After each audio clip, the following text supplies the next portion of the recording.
ఎదను గుడిలాగా మార్చేసి ఎదుట దేవతను చూపించి ప్రేమ పూజలే జరిపించేస్తావు.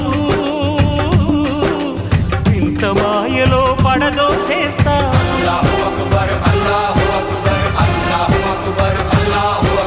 బ్రతుకు హారతిగా వెలిగించి వెతల పాత్రలో కరిగించి వెలుగు రేఖలను నిలువున కోస్తావు. విలువ చీకటిగా మిగిలించేస్తావు. నిండు ప్రాణాలు కదిలిపోతుంటే కంటి నీటితో కాల్చేవు. బండరాయిలా నువ్వుంటావు కనుకనే బాధపడలేవు. ఈ మాయలన్నీ నీకే తెలుసని మనిషిని పట్టుకు వేధిస్తావు. గుండెనెందుకిచ్చావురా?